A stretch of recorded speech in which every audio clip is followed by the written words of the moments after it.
সরকার যদি নিজের দায়িত্ব পালনে ব্যর্থ হয় তাহলে দেশের সংবিধান তার প্রয়োজনীয় ব্যবস্থা নেবে।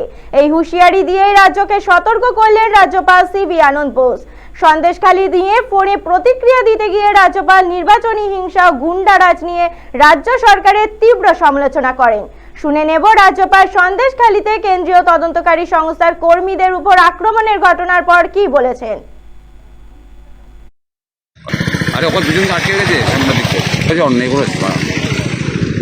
The ghastly incident reported from Sandeshkhali in North 24 Parganas district is alarming, is deplorable, to say the least. It is the bounden duty of a civilized government to stop barbarism and vandalism in a democracy. If government fails in its basic duty, then the Constitution of India will definitely take its course. As governor, I reserve all my constitutional options for appropriate action at the appropriate moment. Flexing muscles and parading paper tigers will not work with the people of Bengal. Jungle Raj and Gundagiri will work in a fool's paradise. Bengal is not a banana republic.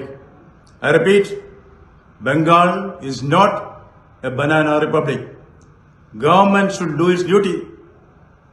Those who think they can rule through dons and soon will they find themselves to be Don Quixotes. This pre-election violence, which has an early beginning, should find an early end. The sole responsibility for wanton violence in society lies with the government. It lies with the government. Government may better open up its eyes and see the reality and act effectively to face the consequences. The ostrich-like attitude of the police who pretend not to see the reality around, not to see the lawlessness around, should go. The perpetrators of violence, and more so, their political abettors, will soon be made to realize you can fool some people for all times and all people for some times, but not all people for all times, not all people for all times. It is high time that we call stops to violence and hooliganism. In Bengal, violence will come to an end.